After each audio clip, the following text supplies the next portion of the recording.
Hey everybody, it's Alex, and today I wanted to make the case for my job because um, not that there's any real reason to. It's more of just like a personal interest exercise thing. But so my job is, my day job is I'm a DevOps engineer, slat, and what the fuck does that even mean? First of all, I don't know. I couldn't tell you anymore. But like, what is like the actual value of it? So because this is actually a role that my last full-time job, I sort of turned myself into a DevOps engineer. I kind of made that one of my responsibilities, and I did like a big push to get that sort of like taken more seriously as like an important thing that business should be doing. And I guess the question is like what and why. So the what of the DevOps is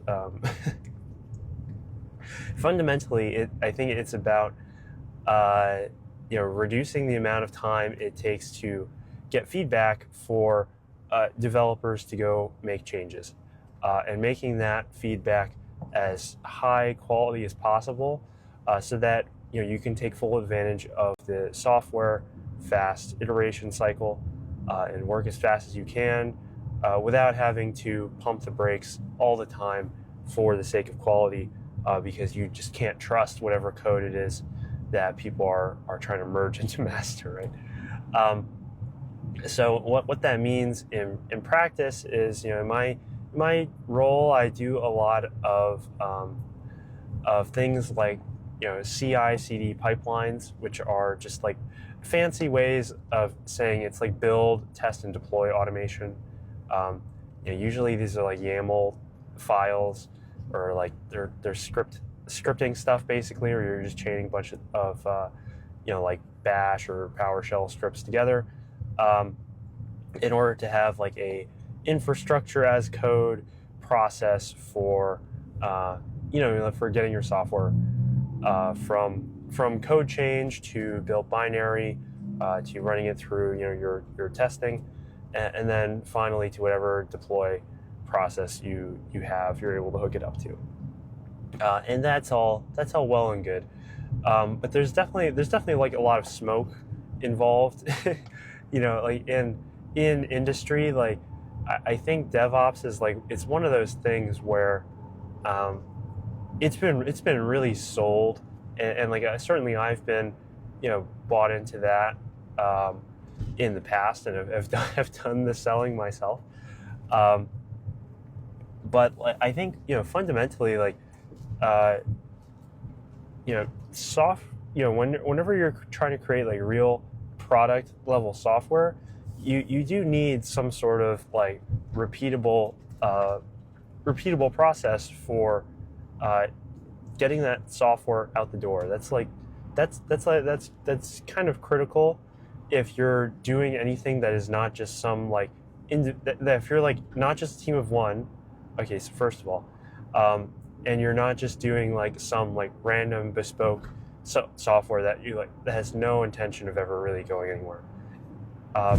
So you'd want all these tools and infrastructure set up, basically because they can act as like a first line of defense, as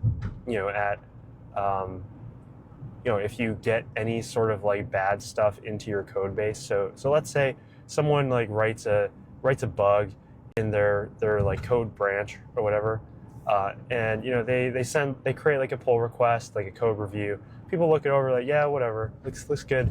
And even if you're like theoretically you should be building that code and testing it on your own PC if you're the reviewer, or you should be asking people to do that.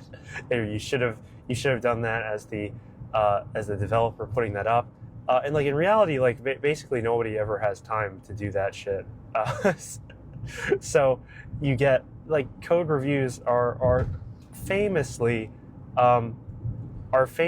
like let bad stuff in all the time, because no one has time to really go through it all, and so you get looks good to me, and boom, you've broken production. Something like that, right? This is the story of like what we're trying to solve here. And so like the value of the pipeline at that point is, when you do your pull request, instead of it just like, it just being a button with that, it also has some sort of like metadata along with it, including like, it'll run, we'll run a pipeline on that, on like a fake version of the branch that you would have like been trying to merge into, and we'll see like if it compiles. Obviously, if it doesn't compile, then your code review is no good. It gets rejected, right?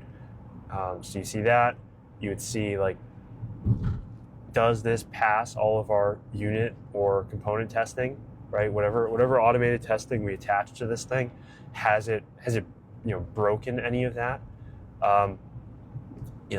Obviously, people run test suites, do automated testing all the time, and if you're doing it like as close to the change as possible, like that is how you're able to really protect your code base as much as you can, and that's, I think that is like where the real value of the automation lies. And then like, if that all works, then if you are in a position to be able to deploy or release your software product, out of master or whatever, like that can be part of the process too. And you say like,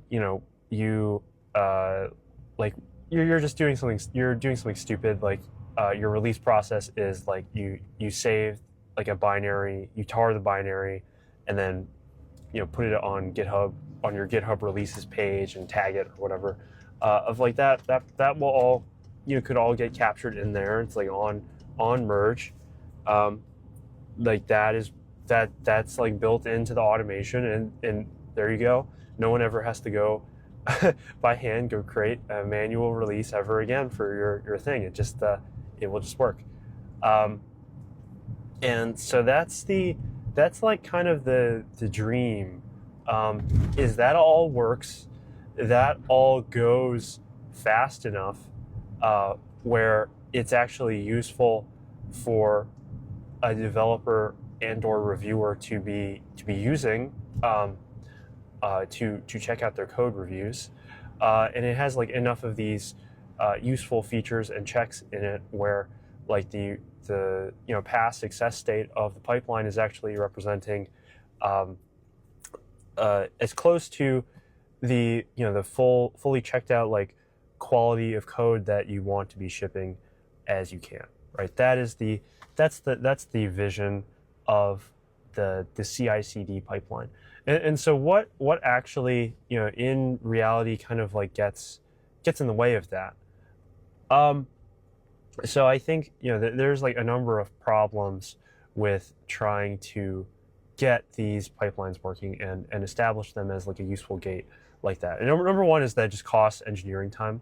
Of someone has to go in and create that, and that obviously costs money. It's a short-term expense. If you're using cloud compute resources to run these things on, it becomes a recurring expense. Actually, so if that's the case, then things like the performance of the pipeline and what steps actually take place in there begin to matter a lot more, right? Because otherwise, it's just literally siphoning off money, doing nothing important. Okay, so that's a problem. Someone has to go do it. The pipeline has to be run fast enough that it is actually more useful to somebody rather than going in and just like doing all that shit themselves. So the factors in there are like what actual work is getting done in this pipeline. Like is it really just like a minimal, you're compiling your code and then running a test executable against it, or and then shipping it up to some, whatever location? Is that really it? Or is it, doing all like a bunch of like crap you don't really want it to? Like, very, very easily, your pipeline could be building way more code than it actually needs to solve a given problem. Or it's not taking advantage of like any number of these like CI/CD solutions that do like build jobs in parallel or incrementally. So you're rebuilding like a full, very expensive code base every single time, as opposed to like just what you need to ensure like a change is okay, right? It's all like regression stuff and tracing like where things break or not. So this is a problem obviously with legacy build and test systems as well. I can give you some some practical examples of like I've had gotta go get gas. Like I've had builds in the past, not in CI/CD, that have taken like over an hour to run, and that's like that's just like inexcusable, because there is something going on there where like something screwed up, and it becomes then like no one will ever run the build. It doesn't matter how much automation you throw at it. If it takes an hour to go run through that job, then it becomes useful to nobody, because they're just going to go turn it off. They're going to turn it off or go just do it on their own faster PC and say, oh yeah, looked good to me, fine, should be fine later, right? And like these are these runtimes come from it's primarily building way too much software, or like fundamentally your software builds are architected in like a very, very slow, very bad way, and like that is so tool chain specific, unfortunately, that I don't know if I could really get in the weeds in this present moment as to like what that means. But like for example, if we're building like C++ projects on Windows through Visual Studio projects, right? If we're using Visual Studio as our metadata, and the MSVC compiler and all this stuff, like you can take a C++ project that's taking like 5 minutes to compile, and reduce that time down to like 15 seconds if you do stuff like reorder the shit in your precompiled header.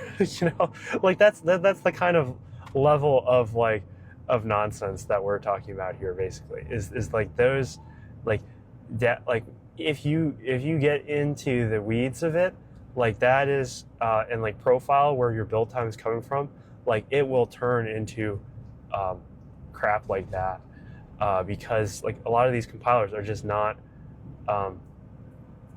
not really fast. They're very slow, and people do not do their software infrastructure and like their build stuff in ways that are going to be friendly to compiler performance, because they just don't know and don't really care, because like it's just not it's just not most people's primary concern to care about compiler performance, which is kind of alarming when like it wastes so much time. It wastes so much of like everybody's time to just be clicking a compile button. but nobody really knows because it's just like such a hard, narrow subject that like they don't know like, oh, this is like I am like making this like 20 times worse than it actually should be of like it like does not have to take 5 minutes to compile this stupid program. Like this could be getting compiled in like 500 milliseconds or something like that. And that's an extreme number, but like there are real things like that. There's shit like that out there where it's just you can get like just bloated compile times that don't make any sense, that are not a reflection of the fact that your software has become any more actually difficult for the computer to go build. Like, you know, it's purely just a bloat.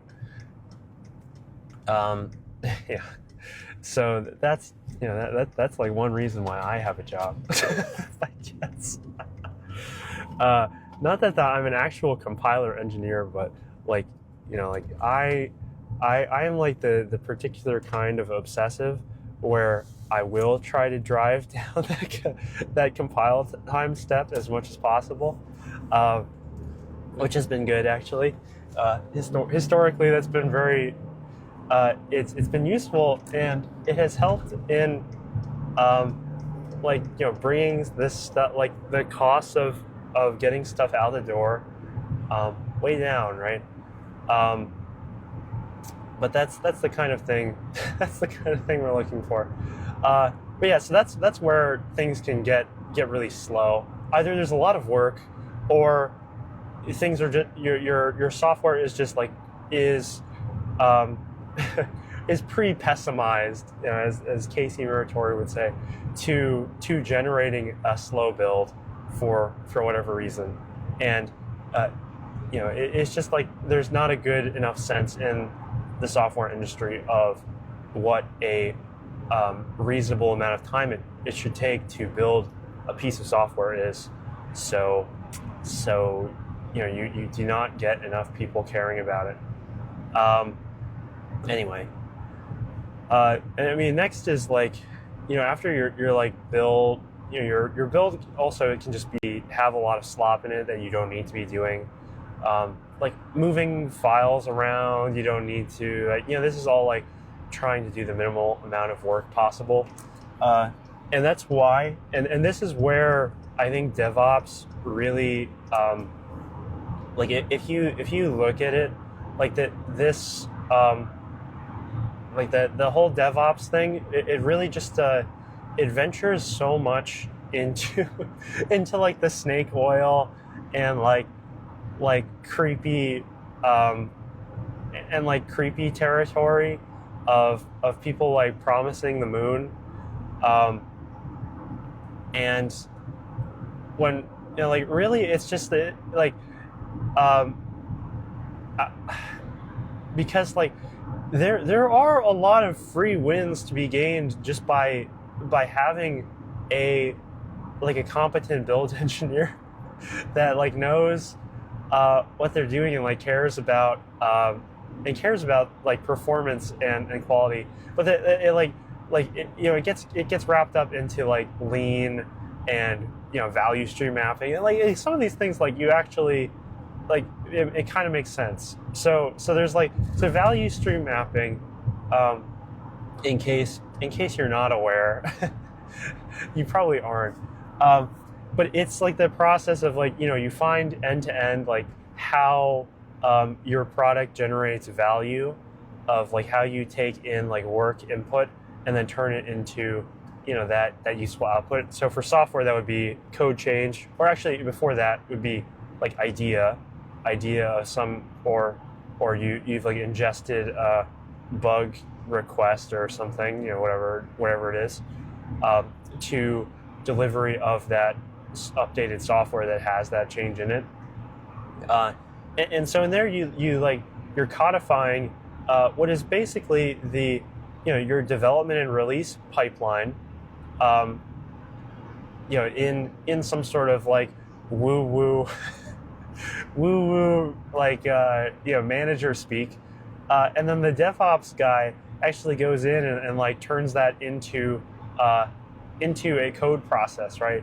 Like that is like the whole thing is like that, like all of this process engineering that is usually fake or people are just like screwing around with, right, just to like say they have a process, like that actually is all, you know, expressible in software as like a useful thing. And that is a real benefit of like the DevOps thing is like, okay, like no one has to worry about like what the like ridiculous process is for like generating a new release anymore, of like, oh no, I've got to go burn a CD. I've got to go burn a CD and go make a new part number. Oh no, I've got to go like tag the release commit. Oh no, I've got to do this and that. No, stop. Don't do all that nonsense. Like, this is an important thing. Just write it into the code and and let a computer do it, because it's all bullshit anyway. And then it's just going, that is like a real tangible thing that like DevOps can do. And it's like hilarious that there are still shops out there that are doing a lot of that crap by hand for rolling releases, and not rolling like Arch, but rolling like a blunt. It's what I mean. Rolling your own release, and so that is the